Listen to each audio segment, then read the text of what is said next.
This is my ancestor, Jesse Mullet. He grew up in West Virginia and would have lived a typical West Virginian life if it weren't for the Great War that took him from the farm to the Western Front. I knew he served overseas, but that was it. In honor of Veterans Day, I decided to see what I could find. This service record from the Veterans Bureau states his rank as Private First Class in Battery E, 314th Field Artillery, 80th Division. This roster shows Jesse's name listed in Battery F, not Battery E. I decided to follow this roster as it was contemporary with Jesse's service, while the Veterans Affairs record has his death date on it. As I read the war diary of the regiment and the supply company, I saw there were not many differences in the experiences of these two batteries, so it does not matter much. Like many of the men from around the country, Jesse began his great adventure by falling in at Camp Lee and receiving his basic training. At 1 a.m. on May 24th, the clarion sounded the call to arms, and the men marched to their transports. Despite their training, the U.S. Army was still full of boys new to war. One man in D Battery had packed his uniform in with his baggage headed to the front, and fell in wearing civilian clothes.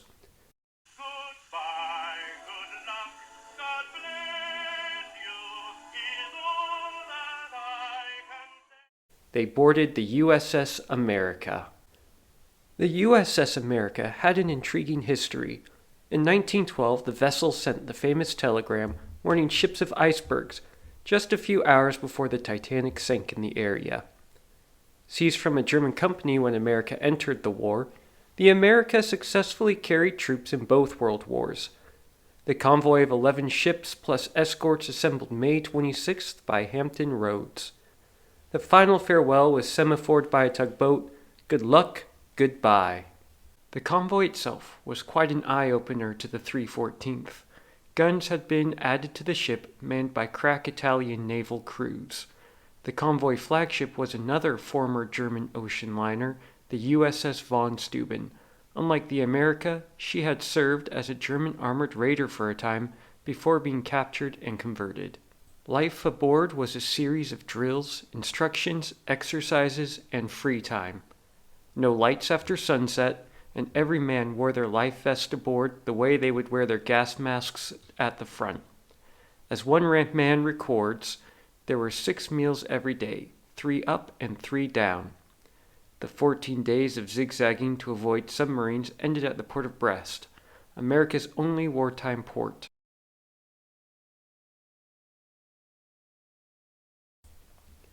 Here the great French adventure began.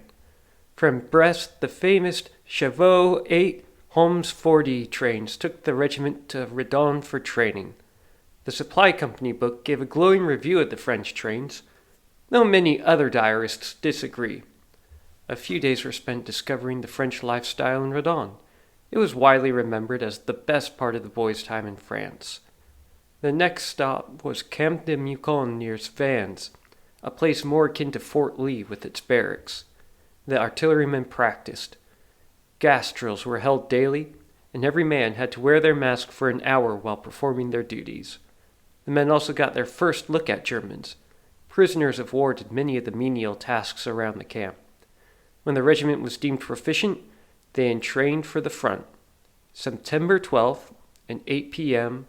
was that day and that time. Our outdoor life began in earnest from the time we detrained at Longueville. Who of us will forget that even when we unloaded our long train and started along the strange road that was already lined for miles and miles with traffic bound for the front, towards our unknown place of rest? The men moved at night, constantly delayed along the road. To add to the discomforts and inconveniences of travel at night, fate almost without fail seemed to delight in drenching us with a prolonged, cold, dreary rain. This is when the men learned that shelter meant protection not just from rain and cold, but steel and lead as well. When the buzz of enemy bombers was heard, the alarm rang to extinguish all lights. The bombers at night caused concern, but the aerial battles at light caused excitement.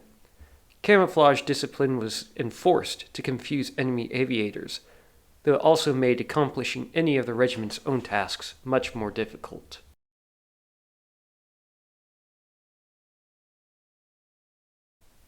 On September 18th, Lieutenant Colonel Walker explained the upcoming offensive. The Americans had just been successful in driving in the Saint Mihiel salient. The British and French were preparing for a drive to the north. The 1st American Army was to attack north of Verdun, between the Argonne and the Meuse.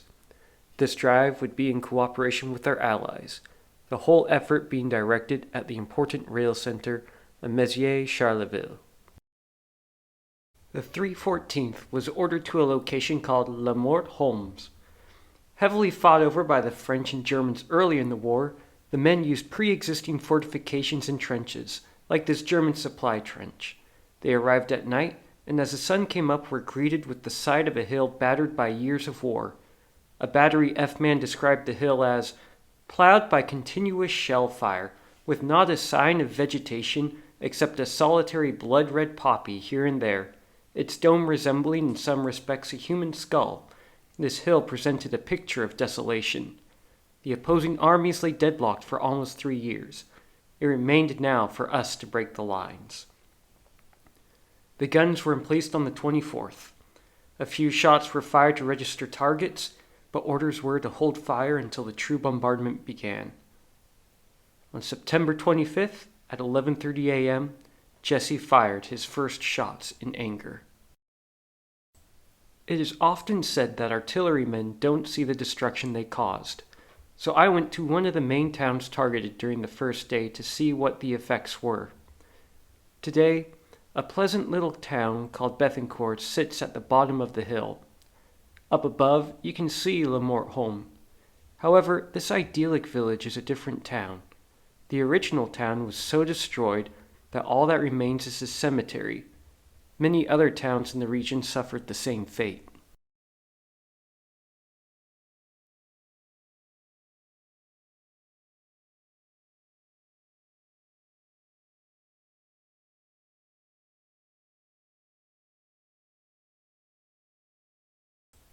The infantry Jesse was supporting captured Hill 281 on the 26th, so the artillery moved forward.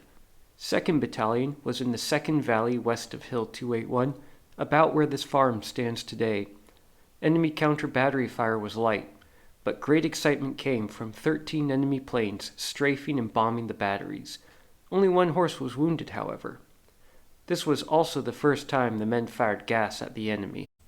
On September 27th, an enemy counterattack was successful enough the batteries had to shift to protect the artillerymen's flanks. The men prepared to defend the guns to the last. The counterattack failed before reaching the artillerymen's positions.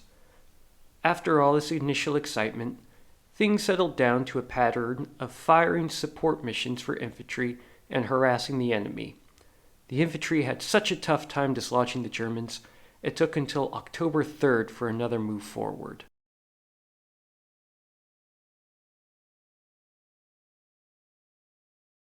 The artillery's next position was on the road between Montfaucon and Septsarges. Montfaucon has a distinction of holding the American memorial, and behind the memorial the remains of a ruined church. The Germans used the ruins to build bunkers like this one, with walls so thick artillery could not destroy it.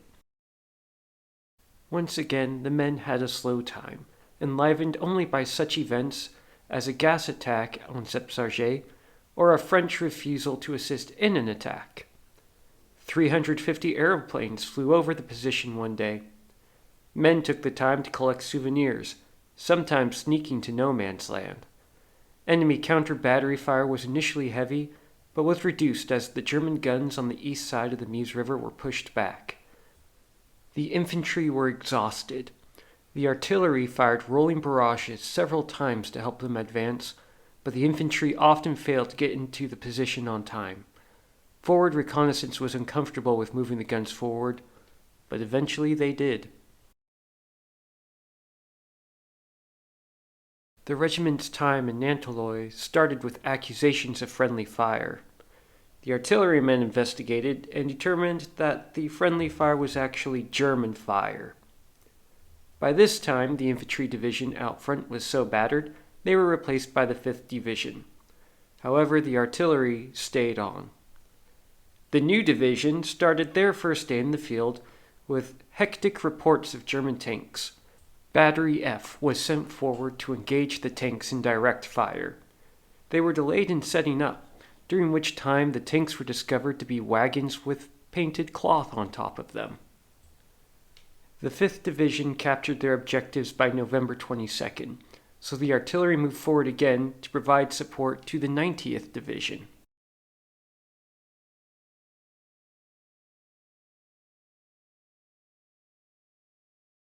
From their newest position, the artillery continued to pound the German lines, and observers saw a German rocket land nearby and told the artillery their fire was falling short. The range was increased. Prisoners captured later reported that the shells then fell among the retreating Germans and caused much confusion. Enemy artillery and air power were busy. German planes flew low over our positions, adjusted fire, and scattered pamphlets and machine gun bullets. This position is unique because in its rough location is a cemetery for the German dead. Who knows how many were killed by Jesse's gun?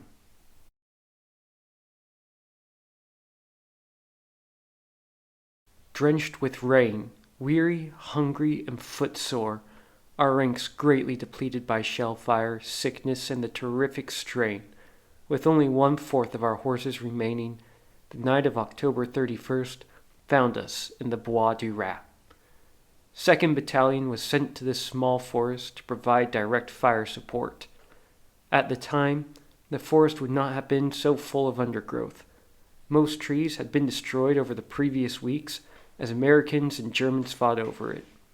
Even today, just a single step into the trees, and large shell craters in what looks like a piece of artillery shell are found. Flares made the surrounding countryside bright as day. The screaming whiz-bangs and the suffocating fumes of deadly gas filled the air, making it utterly impossible to man the guns. Our lines of communication were cut as fast as laid. Trees were stripped of their limbs, and the sound of bursting shells was deafening. Despite all this threatened danger to the artillerymen and the infantry helping them, as day rose, a mist kept the batteries from firing effectively, using only 15 rounds. By the end of the day, new positions were selected, and the battalion moved to a safer location. Despite their short time in the Bois du Rat, it is widely remembered as the worst the 2nd Battalion faced. Prisoners were flooding past. They were moved to the rear very efficiently. 2 MPs for each group of 150 or 200 prisoners seemed to handle the job very well. German lines were collapsing, and it quickly became clear the guns would have to move forward again. They struggled down roads that had been cratered by artillery and by German engineers hoping to slow the American advance. The enemy was in full retreat. American troops moved forward in leaps and bounds, reducing the need for artillery support. November 8th even saw the guns lay quiet. From the hills around Mons, the batteries had clear fields of fire all the way to the Meuse. However, the Germans had the 314th lines of communication under observation as well. This ravine saw many casualties, as the already overstretched supply train came under accurate fire, including the death of the regiment commander, Colonel Welsh. The 2nd Battalion took up position in a bean patch on the west side of the road, about 500 meters south of Meuse. Enemy fire continued to rain down on them, as well as on civilians and soldiers in the town. Plans were made for a renewed assault on November 11th, and that day started with the artillery firing preparatory barrages. At 9:15, word was received by telephone that Germany had agreed to an armistice, and that hostilities would cease at 11 a.m.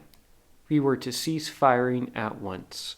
Even though nearby infantry continued to fight to the last minute, the 314th was ordered to fire only in self-defense.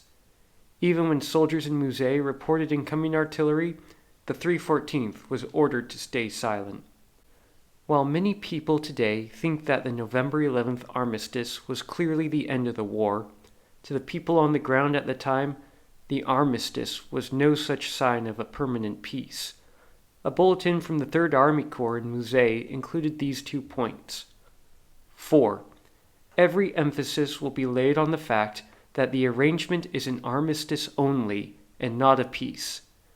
5. There must not be the slightest relaxation of vigilance. The troops must be prepared at any moment for further operations. Special steps will be taken by all commanders to ensure the strictest discipline and that all troops are in readiness and fully prepared for any eventualities. The guns continue to aim at targets across the front line, and an observation balloon was rolled out. However, by November 20th, the regiment had entirely moved to Dune, ready to head for home.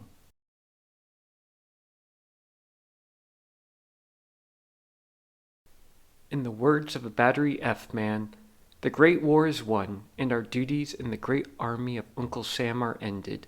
The time is drawing near when old comrades must part, and some of us will never meet again.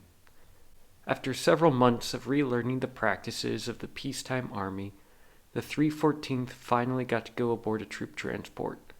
The USS Zeppelin, a German passenger liner confiscated by the victorious Allies, took them back across the Atlantic starting May 11, 1919. Jesse went home, got a job, was married, and lived a full life, though he didn't speak much about the war.